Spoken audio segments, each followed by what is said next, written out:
What do the Philadelphia Eagles do about Miles Sanders? Let's get into it. Let's talk about what the film and the analytics say. What's up, Eagles Nation? What's going on in NFL world? How you doing, Division Rivals? This is Stephen Hyder, Gate City Sports Channel. Sports Channel where the cerebral NFL fan comes for about 10 minutes of daily content. What's up, guys? I got to support the Andy Reid mustache today, y'all. We all know what's going on here when we talk about Miles Sanders, right? Is that this is a really good football player, but there's a lot of complexity behind the football player.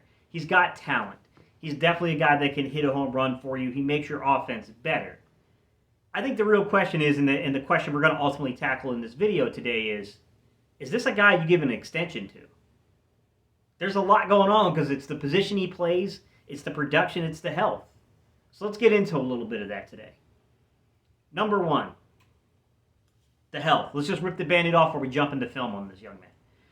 The health. He's never really suffered like major or catastrophic injuries, knock on wood. I'm on a wooden chair.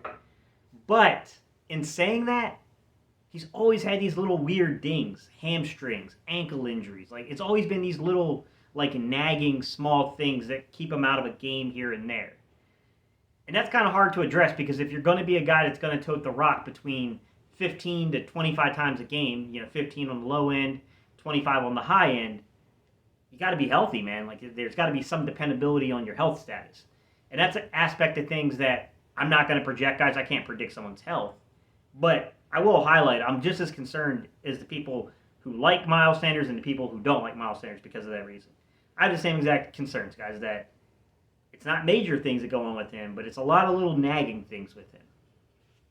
To the film. Here's what I heard so far said about Miles Sanders dancing around, right? This aspect that Miles Sanders dances too much. I think that's kind of a false claim, but at the same time, while I know it's a false claim, I also know that there is some part of it where I get why people are saying that, and it's not like they're crazy, because they're judging it from the fact that he does miss the hole at times. There are times, I want to be straightforward with you guys, just breaking down the film, Miles Sanders misses the hole. Now, sometimes I think that can be because of complexity, right? There's an issue to where he either could probably bounce it outside, but he's trying to get north and south. He's trying to do what he's been taught to do. I do think Deuce Staley kind of hammered that home to him when there's an opportunity to bounce it. But at the same time, I also think there are times where he just chooses the wrong hole, guys. And that's really hard to say because it's such a bang-bang timing thing at the offensive line. But I do feel like the reason sometimes people think he dances too much is because he's going to the wrong hole. Now, in saying that, I want to point something out, which is when there's penetration to the backfield, Miles Sanders does show his worth in money here, his worth in the pick status, all those things, because he can make a guy miss in that backfield. Now, I'm not saying it always goes successfully. I'm just saying out of the backs we have, he's the guy who's most likely to shake a dude who gets early penetration and then still get something positive there.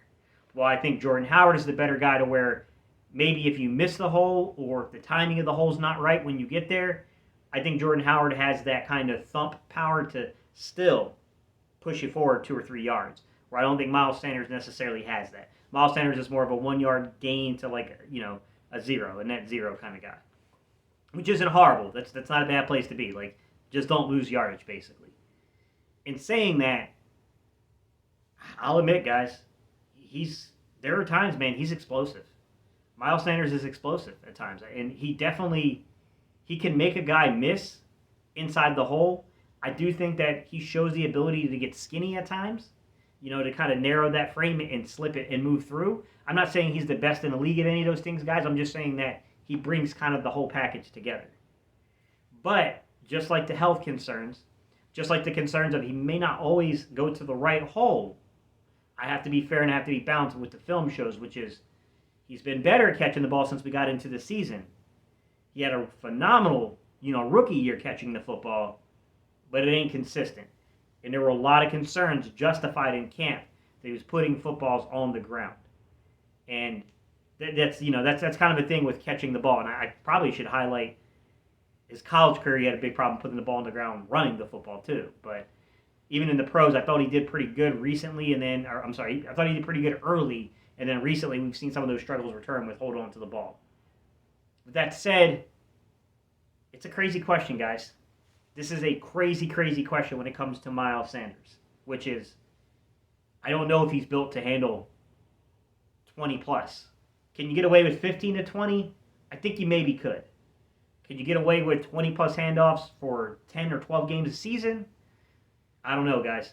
I don't know about that one. I'm a little iffy on that one myself. You're always dealing with these nagging injuries with him, right? The ankles, the hamstrings, all those weird little nagging injuries with him. He's shown pretty good hands from the last game coming out. I thought he did a pretty good job against the Jets. I thought he made a couple of good plays, and like those are the moments where you think to yourself, like, man, this guy, he kind of is the total package when it's all there. But it's not consistent. That's the other, the hands. I don't know. I don't know about the hands. And then probably last but not least is I think he's gotten a lot better at pass pro. I have no gripes there from this previous game, but I do wonder with consistency when we get into more developed plays where we're getting downfield and it's not such short intermediate stuff like we had in the Jets, are we going to see that same consistency in pass pro? And that I don't know, guys. Here's the thing. Some of you guys have asked me in the comment section kind of to conclude my thoughts on this topic. You've asked me about Miles Sanders, and you said, hey, Steve, would you give Miles Sanders a bag? Would you pay this guy? And that's a really tough question to answer because, number one, there's the whole issue of devaluing the running back position to an extent. Yes, guys like Zeke Elliott and yes, guys like Derrick Henry got a bag. That's true. Miles isn't quite that. Miles is a little different type of back. I guess you could make the argument that McCaffrey got the bag. McCaffrey's been injured, though. He hasn't been on the field, right? You look at a guy like Dalvin Cook. Dalvin Cook's frame is not that much different from Miles Sanders' frame. A lot of people kind of, they confuse it. They think Dalvin Cook's bigger than what he is. But Dalvin Cook's been injured a lot. Like, that's the concern, guys, is the guys that have the type of frame that Miles Sanders has, those guys do tend to get nicked up a little bit. So I don't know. Like, I don't think Miles Sanders is a small back. I think he's, like, right in the middle. I think he's kind of an average back size. But there are these little lingering injuries that happen with him. You devalue the running back situation, the position, and you have to ask yourself, like, as well as this offensive line blocks for guys, I don't know that you couldn't still get really good production even if that guy is not quite Miles Sanders. Could you not still have a really effective running game?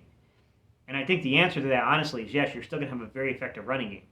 Now, it's just a matter of, do you want defenses to have to be aware of a player like Miles Sanders and actually have to game plan, right? I mean, they're going to have to game plan if you got a Miles Sanders in there because he can break a 50-yarder.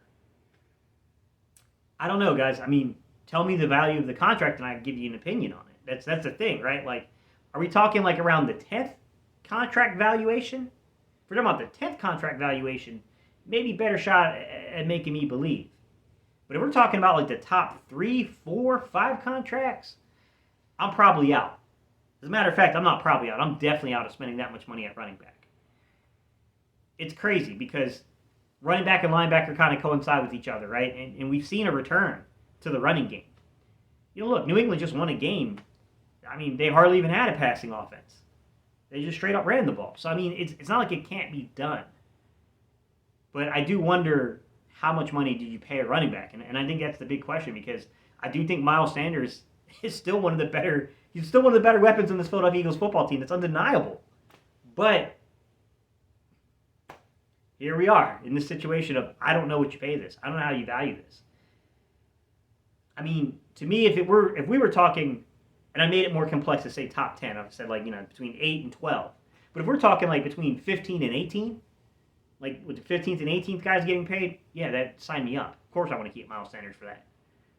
I think when you get to the 8th to the 12th back, I think it's a little bit more complex, and I think that's where we'd have some disparity amongst the fan base.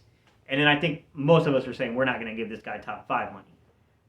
I don't know, man. Show me the contract. Show me the valuation that you're going to pay this young man. Show me how Nick's going to use this young man because he's got to be used more in the passing game. I need to see more than just the Jets, a horrible Jets defense. I need to see this young man actually be able to snag 30 to 50 receptions on the season consistently. You already got a Kenneth Gainwell who's going to kind of play that role unless you move Gainwell to a slot and make him more of a receiver without the running back stuff. I don't know, guys. I mean, to me personally, like, it's a big decision, and I'm not too sure I have the answer for it. All right, y'all. We'll see what happens in the offseason because the due date's here. We We can't sit on it. We have to figure something out. Let me know your comments down below. What are your thoughts? What are your opinions on this? Do you pay Miles Sanders? Do you let him walk just saying that we'll figure it out? Do you say it depends, Gate? Like, this is what I think he's worth. This is the contract range to where if he's going to come in for this contract range amount, like, yeah, of course I'm signing this guy.